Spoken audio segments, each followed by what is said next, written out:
150 రోజుల పరిపాలనలో కూటమి సర్కారు సంస్కరణల దిశగా దూసుకుపోతోందా? ఇప్పటికే రాష్ట్రంలో అనేక మార్పులకు శ్రీకారం చుట్టిన కూటమి సర్కార్ నిర్ణయాలలో పవన్ కీ రోల్ పోషించారా? తద్వారా పొలిటికల్ గురువుగా పవన్ కళ్యాణ్ అవతరించారా? అధికారం అంటే ఏంటో వైసీపీ నేతలకు నేర్పిస్తున్నారా? హుందాతనం రాజకీయాలతో ప్రజల మన్ననలు పొందిన పవన్ వైసీపీకి పూర్తి భిన్నంగా పరిపాలనలో తనదైన మార్కును చూపిస్తున్నారా? నాడు అధికారాన్ని అహంగా మార్చుకున్న వైసీపీకి అదే అధికారంతో ఇప్పుడు సేవ చేస్తున్న పవన్ కళ్యాణ్కు అసలు పోలికే లేదా? 5 ఏళ్ల పాటు సమస్యలను పట్టించుకోకుండా బూతులకే ప్రాధాన్యమిచ్చిన వైసీపీ నేతల్లో ఇప్పటికైనా మార్పు వచ్చేనా?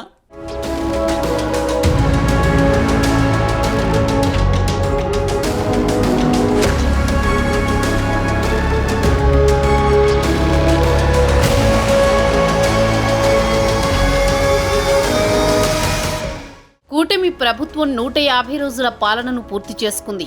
ఈ సందర్భంగా వైసీపీ హయాంలో పరిస్థితులను, ఇప్పటి పరిస్థితులను ప్రజలు గుర్తు చేసుకుంటున్నారు. గత వైసీపీ పాలనలో ప్రశ్నించే వారిపై కేసులు, దౌర్జన్యాలు, ప్రతిపక్షాలపై ఉక్కుపాదం మోపి ఇష్టానుసారం పాలన సాగించిన పరిస్థితి. రాష్ట్రంలో నైపుణ్యం ఉన్నా చేసేందుకు ఉద్యోగం లేక నిరుద్యోగులు పొట్టచేత పట్టుకుని వలస వెళ్లిపోయారు. మహిళలపై దాడులు, అకృత్యాలు అనేకం జరిగాయి. జగన్ ఇచ్చిన హామీల్లో ఏ ఒక్కటి నెరవేర్చలేకపోయారన్న విమర్శలు మూటగట్టుకున్నారు. మద్యపాన నిషేధమని చెప్పి నాసిరకం మద్యంతో ప్రజల ప్రాణాలతో ఆటలాడుకున్నారు. ఇంకోవైపు పాలనలోని వైఫల్యాలను ప్రశ్నించినందుకు జనసేన, తెలుగుదేశం నాయకులను, కార్యకర్తలను కేసులు పెట్టి వేధించారు. భౌతిక దాడులకు సైతం పాల్పడిన ఘటనలు అనేకం ఉన్నాయి. ఇలాంటి పరిస్థితుల్లో పవన్ కళ్యాణ్ కూటమికి బీజం వేశారు. తెలుగుదేశం, జనసేన, బీజేపీలను ఏకం చేసి వైసీపీని చిత్తుగా ఎన్నికల్లో ఓడించేందుకు ప్రధాన కారణమయ్యారు. అయితే కూటమి ప్రభుత్వం అధికారంలోకి వచ్చి 150 రోజులయ్యింది. అయితే ఈ 150 రోజుల పాలనలో కూటమి సర్కార్ అనేక సంస్కరణలు తీసుకువచ్చింది. ముఖ్యంగా పవన్ కళ్యాణ్ పరిపాలనలో తనదైన మార్కు చూపిస్తున్నారు. మంత్రిగా తన శాఖలో ఇప్పటికే ఎన్నో సంస్కరణలు తీసుకువచ్చారు పవన్. ముఖ్యంగా గ్రామాలలో మౌలిక సదుపాయాలను కల్పించడం, ఉపాధి అవకాశాలను కల్పించడం లక్ష్యంగా కృషి చేస్తున్నారు. రాష్ట్రంలో అంధకారం నెలకొన్న సమయంలో రాష్ట్ర ప్రజల జీవితాలలో వెలుగులు నింపేందుకు కూటమికి బీజం వేసిన పవన్ కళ్యాణ్ అధికారంలోకి వచ్చిన తర్వాత కూడా అంతే నిబద్ధతతో పనిచేస్తున్నారు. మాటల్లో మాత్రమే కాకుండా చేతల్లో చూపిస్తున్నారు. ముఖ్యంగా 150 రోజుల పాలన ఒక్కసారి చూస్తే పవన్ సెంటర్ ఆఫ్ ది అట్రాక్షన్గా నిలిచారు. పాలనలో అందరికీ ఆదర్శమయ్యారు.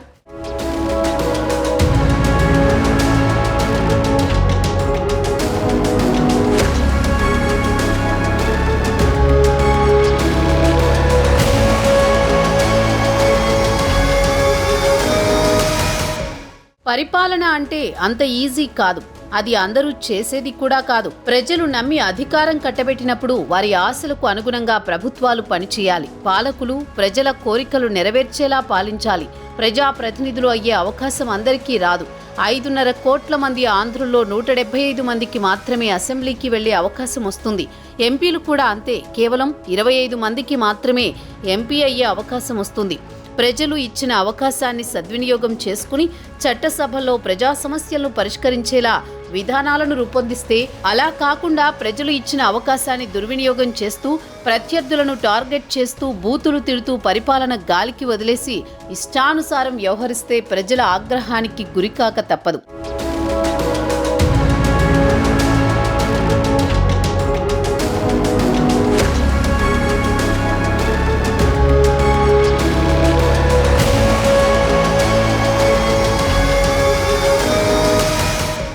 జగన్ హయాంలో 151 సీట్లొచ్చాయని, వచ్చే 30 ఏళ్ల పాటు తామే అధికారంలో ఉంటామని వైసీపీ నేతలు ఎంతగా విర్రవీగారో ప్రత్యేకించి చెప్పక్కర్లేదు.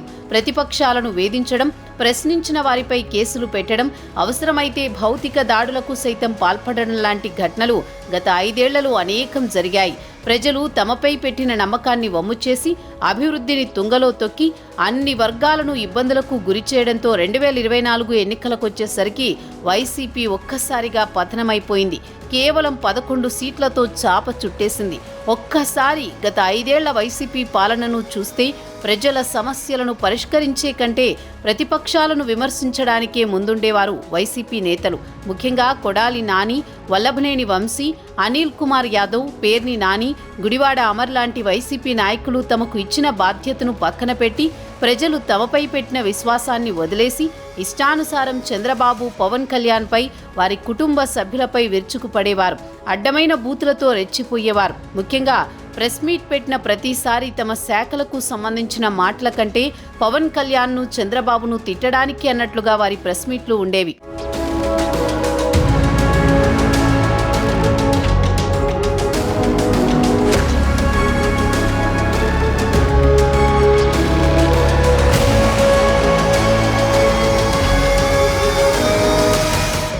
ఈ ప్రపంచంలో యువతలో అత్యధిక ఆదరాభిమానాలున్న పవన్ కళ్యాణ్ను వైసీపీ నేతలు ఎంతలా దూషించేవారో ప్రత్యేకించి చెప్పక్కర్లేదు.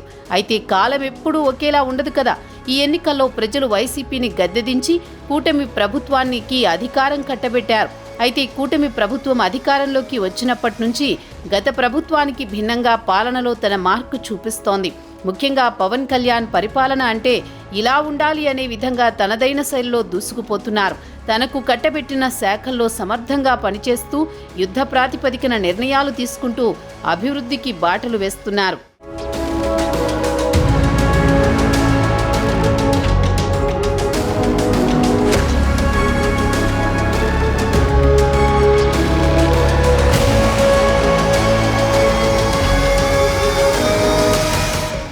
వైసీపీ హయాంలో పరిస్థితులను, కూటమి ప్రభుత్వ హయాంలోని పరిస్థితులను గమనిస్తున్న రాజకీయ పరిశీలకులు సైతం ఔరా ఏపీ రాజకీయాల్లో ఎంతటి మార్పు అంటూ ఆశ్చర్యపోతున్నారు.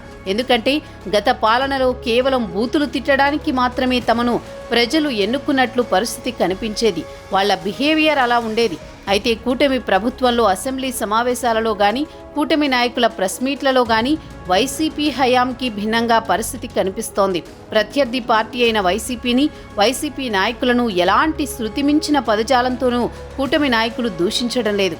కేవలం పాలసీలపై మాత్రమే విమర్శలు చేస్తున్నారు. గత హయాంలో జరిగిన అవకతవకలపై మాత్రమే మాట్లాడుతున్నారు.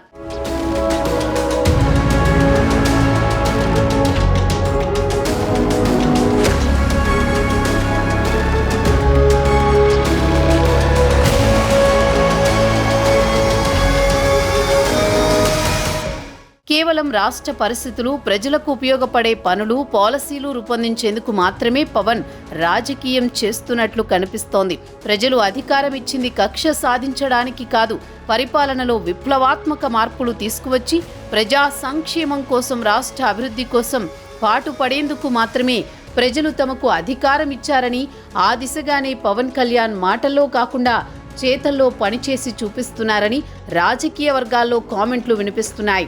అయితే పవన్ తీరును చూస్తే గత వైసీపీ నాయకులకు పరిపాలన అంటే ఇలా చేయాలి అన్నట్లు దిశానిర్దేశం చేస్తున్నట్లు కనిపిస్తోందని విశ్లేషకులు చెబుతున్నారు.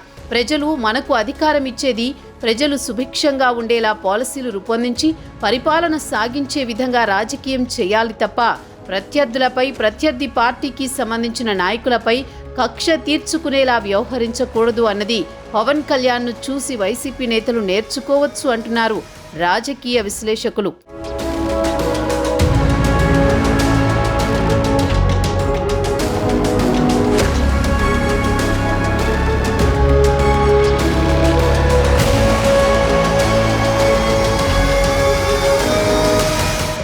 కృష్ణా జిల్లా గుడివాడ నియోజకవర్గంలోని శివారు గ్రామాలు తాగునీటి కాలుష్యంతో అల్లాడుతున్నాయి. కొన్ని దశాబ్దాలుగా ఈ సమస్య తాండవిస్తోంది. తాగునీరు కలుషితం కావడంతో ఇక్కడి ప్రజలు ఇబ్బందులు పడుతున్నారు. గతంలో ఎమ్మెల్యే కమ్ మంత్రిగా కూడా వ్యవహరించిన కొడాలి నానికి అనేక సందర్భాల్లో విన్నవించారు. ఆయా గ్రామాలను పలు సందర్భాల్లో నాని కూడా పరిశీలించారు. నీరు కలుషితమవుతోందని గుర్తించారు. కానీ దీనికి సంబంధించి ఎలాంటి చర్యలు ఆయన తీసుకోలేదు. అయితే ఈ ఏడాది జరిగిన ఎన్నికల్లో టీడీపీ తరపున పోటీ చేసిన ఎన్ఆర్ఐ నాయకుడు వెనిగండ్ల రాము ఎన్నికలకు ముందు పాదయాత్ర చేశారు. ఈ సమయంలో పలు గ్రామాల ప్రజలు తాగునీటి సమస్య, నీటి కాలుష్యాన్ని ఆయనకు ఏకరువు పెట్టారు. ఆయా సమస్యలను కళ్లారా చూసిన రాము తాను గెలిచిన తర్వాత తప్పకుండా తాగునీటి సమస్యను పరిష్కరిస్తానని హామీ ఇచ్చారు. అన్నట్టుగానే ఆయన గెలిచిన తర్వాత తాగునీటి కలుషిత సమస్య పరిష్కారానికి కృషి చేశారు. 2 నెలల కిందట పంచాయతీరాజ్ శాఖ మంత్రిగా ఉన్న ఉప ముఖ్యమంత్రి పవన్ కళ్యాణ్ను కలిసి సమస్యను విన్నవించారు. దీనిపై అధ్యయనం కూడా చేయించిన పవన్ ఫిల్టర్ బెడ్ ద్వారా నీటిని శుద్ధి చేసే అవకాశం ఉందని తెలుసుకుని ప్రయోగాత్మకంగా ఆ ప్రక్రియకు అనుమతి ఇచ్చారు. ఈ నేపథ్యంలో గత నెలలోనే ఫిల్టర్ బెడ్ ఏర్పాటుకు శ్రీకారం చుట్టారు. తొలుత ప్రయోగాత్మకంగా తాగునీటి సమస్య ఉన్న ప్రాంతాల్లోని గుడివాడ మండలం వలివర్తిపాడులో నూతన ఫిల్టర్ బెడ్లను ఏర్పాటు చేశారు. వీటి ద్వారా ఫిల్టర్ అయిన నీటిని పరిశీలించి స్వచ్ఛంగా ఉన్నట్లు గుర్తించారు.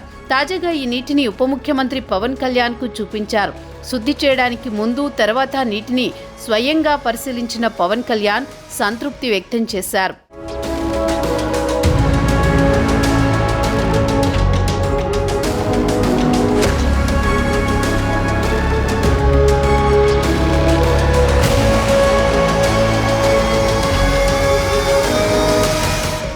మొత్తంగా చూస్తే గత ప్రభుత్వంలో వైసీపీ ప్రజాప్రతినిధులు కేవలం బూతులు తిట్టడానికే పరిమితమైతే కూటమి పాలనలో ప్రజల కష్టాలను తీర్చే పాలన చేస్తున్నాయన్న కామెంట్లు సర్వత్రా వినిపిస్తున్నాయి. ముఖ్యంగా పవన్ కళ్యాణ్ తీరు విమర్శకుల ప్రశంసలు సైతం అందుకుంటోంది.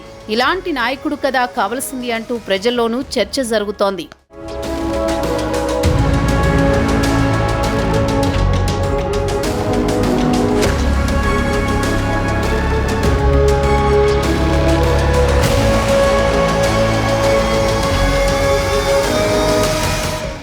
నూట 50 రోజుల కూటమి పరిపాలనలో పవన్ తనదైన మార్కును చూపించారా? పదవికే వన్నె తెచ్చిన లీడర్గా దేశం దృష్టిని ఆకర్షించారా? అధికారం అంటే బాధ్యత అని చాటి చెప్పి పనితనంలో ప్రపంచ రికార్డు సాధించిన పవన్ ఈ 150 రోజుల్లో తన శాఖల్లో ఎటువంటి మార్పులను తీసుకొచ్చారు? ఏపీ డిప్యూటీ సీఎంగా పలు కీలక శాఖలకు మంత్రిగా తనదైన ముద్ర వేసిన పవన్ సంస్కరణలకు పెద్దపీట వేశారా?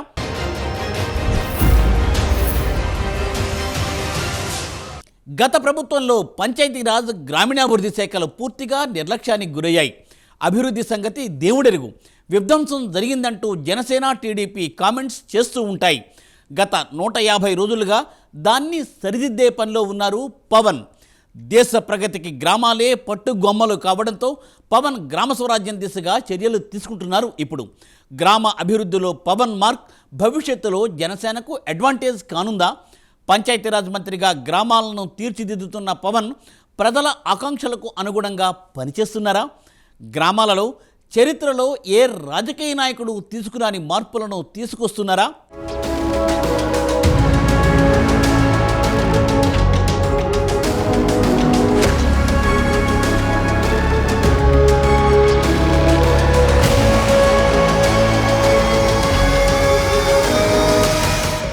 చరిత్రలో ఎంతో మంది నాయకులు వస్తుంటారు, పోతుంటారు. కానీ ప్రజల గుండెల్లో శాశ్వత స్థానం సంపాదించుకునేది మాత్రం కొందరే. అంకిత భావం, నిజాయితీ, అదేవిధంగా ప్రజలకు సేవ చేయాలన్న తపన, ఆకాంక్ష అతి తక్కువ మందికి మాత్రమే ఉంటాయి. అటువంటి కోవకు చెందిన వారిలో మొదటి వరుసలో ఉండే పేరు జనసేనాని పవన్ కళ్యాణ్.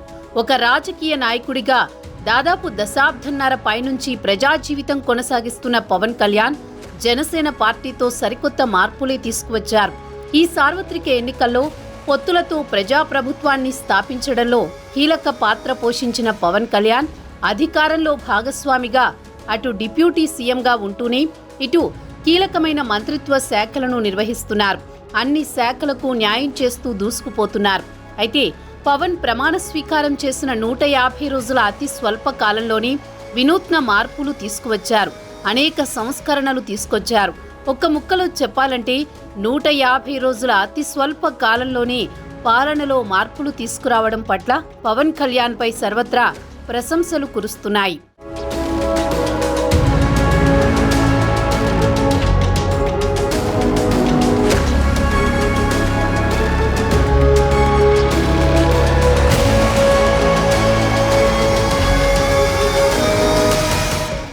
ఎమ్మెల్యే అంటే గతంలో ఎప్పుడో 5 ఏళ్లకోసారి మాత్రమే ప్రజలకు కనిపించేవారు. ఎన్నికలప్పుడే ఓట్ల కోసం జనం దగ్గరకు వస్తారు. ఆ తర్వాత ముఖం చాటేస్తారన్న అభిప్రాయం ఉండేది. ఎమ్మెల్యేల చుట్టూ ప్రజలు తిరగడం కాదు, ప్రజాప్రతినిధులే బాధ్యులుగా ప్రజలకు సేవకులుగా ఉండాలి అన్న కాన్సెప్టుతో పవన్ కళ్యాణ్ సరికొత్త మార్పునకు శ్రీకారం చుట్టారు. తాను ప్రజలకు అందుబాటులో ఉండడమే కాకుండా తన పార్టీ ఎమ్మెల్యేలను నిత్యం ప్రజలకు అందుబాటులో ఉండేలా చర్యలు తీసుకున్నారు. ప్రజలు తమపై ఉంచిన నమ్మకాన్ని పవన్ నిలబెట్టుకోవాలని భావిస్తున్నారు. పవన్ కళ్యాణ్ వినూత్న నిర్ణయాలు తీసుకుంటూ అమలు చేసి చూపిస్తున్నారు.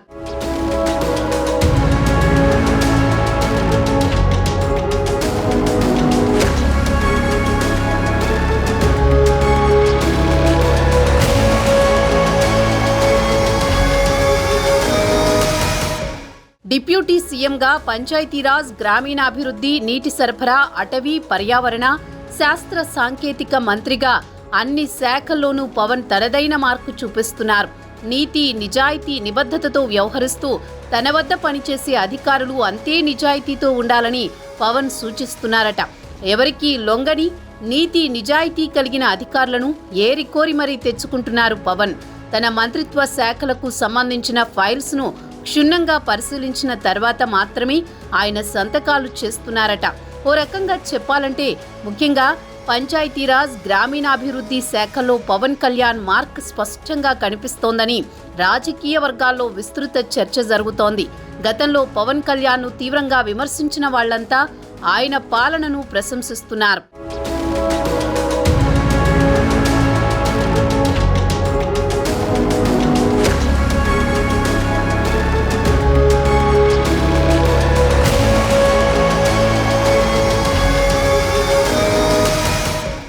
ఆర్థికంగా పరిపుష్టం చేసేలా పంచాయతీలను, అదేవిధంగా ప్రజలతో ప్రత్యక్షంగా ఎన్నుకునే సర్పంచుల వ్యవస్థను బలోపేతం చేసే విధంగా అడుగులు వేస్తున్నారు. గ్రామాలకు జీవం పోసేలా సౌకర్యాల కల్పనకు ముందడుగు వేయడమే లక్ష్యంగా ముందుకు వెళుతున్నారు. ఇప్పటికే ఆ దిశగా చాలా వరకు అనుకున్నది సాధించారు. ప్రస్తుతం గ్రామాల్లో జరుగుతున్న అనేక మార్పులు ప్రజల్లోనూ ఆలోచనలు రేకెత్తిస్తున్నాయి. ఇటువంటి నాయకుడు కదా కావాల్సింది అంటూ అటు ప్రజల్లోనే కాకుండా ఒకప్పుడు పవన్ను విమర్శించిన బ్యాచ్లోనూ చర్చ జరుగుతోంది.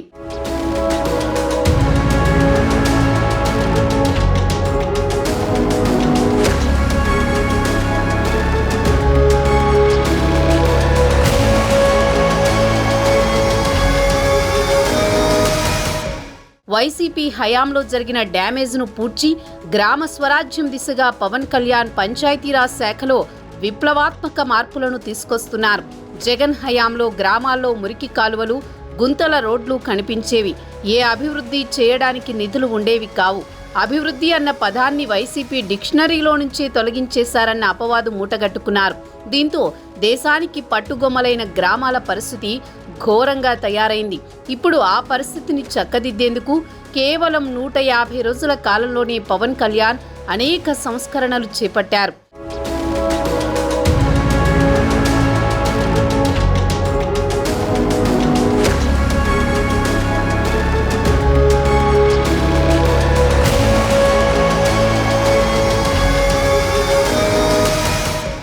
రాష్ట్ర వ్యాప్తంగా 13,326 గ్రామ పంచాయతీల్లో ఒకే రోజున గ్రామ సభలు నిర్వహించి సంచలనం సృష్టించారు పవన్. గతంలో పంచాయతీరాజ్ శాఖ మంత్రులుగా పనిచేసిన వాళ్లు ఎవరూ చేయలేనిది పవన్ చేసి చూపించారు. పవన్ కృషిని ప్రపంచం గుర్తించింది. ఒకే రోజు ప్రజల భాగస్వామ్యంతో సభలు నిర్వహించడం అతిపెద్ద గ్రామ పాలనగా గుర్తిస్తూ వరల్డ్ రికార్డ్స్ యూనియన్ తమ రికార్డుల్లో నమోదు చేసింది. అనేక సంస్కరణలతో 150 రోజుల అతి స్వల్ప కాలంలోనే వ్యవస్థలకు జీవం పోసేలా చర్యలు తీసుకున్నారు పవన్.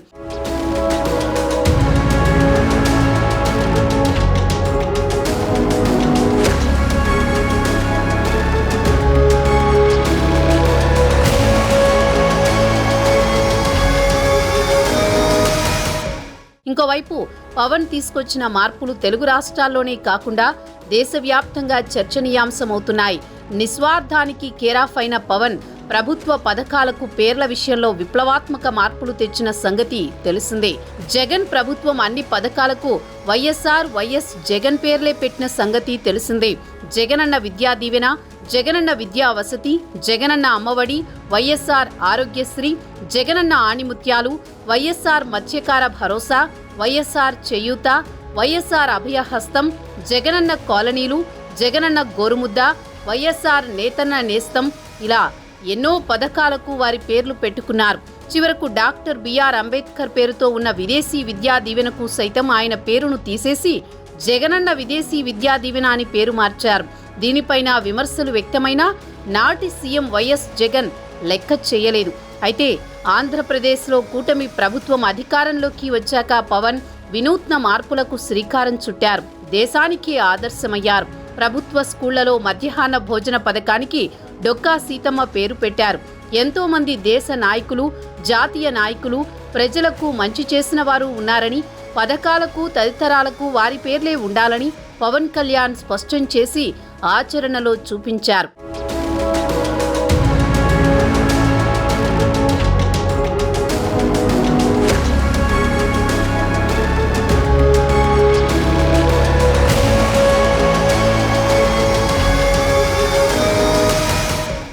సోషల్ మీడియాలో మహిళలను బూతులు తిట్టిన వారికి చుక్కలు చూపిస్తున్నారు పవన్ ప్రశ్నించిన వెంటనే సోషల్ సైకోల విషయంలో అరెస్టులకు శ్రీకారం చుట్టింది పోలీస్ వ్యవస్థ.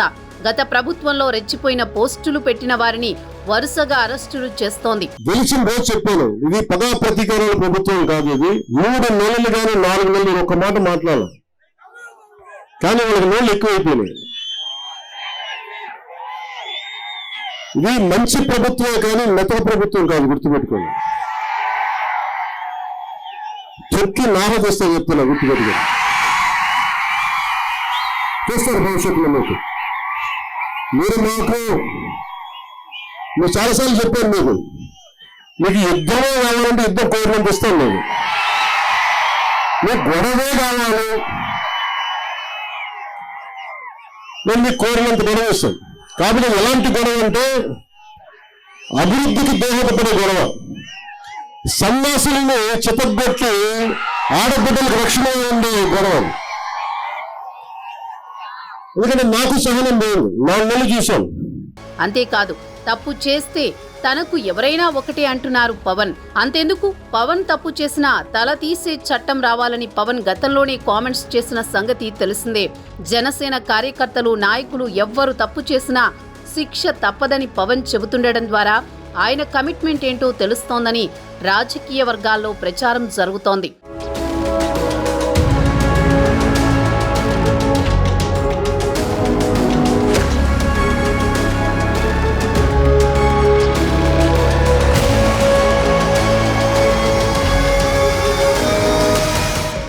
గత పాలకులకు భిన్నంగా పవన్ కళ్యాణ్ పాలనలో తీసుకొస్తున్న మార్పులు రాజకీయ వర్గాల్లోనే కాకుండా సామాన్య ప్రజల్లో సైతం చర్చనీయాంశమవుతున్నాయి.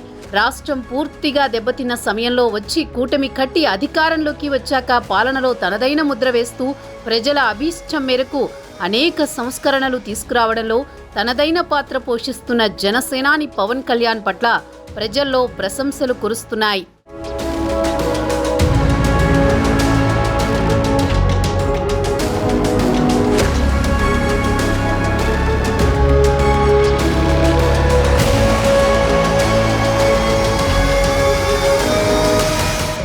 ప్రజల హృదయాలలో తనదంటూ ప్రత్యేకమైన మార్కును వేసేసుకున్నారు పవన్. సేనాని పాలన చూస్తున్న ప్రజలలో కూడా విస్తృత చర్చ ప్రారంభమైంది. ఇప్పుడు 150 రోజులకే ఎన్నో మార్పులు తీసుకొచ్చిన పవన్ మరి మున్ముందు ఇంకెన్ని మార్పులకు శ్రీకారం చుడతారో అన్నది సర్వత్రా ఉత్కంఠభరితంగా మారిపోయింది.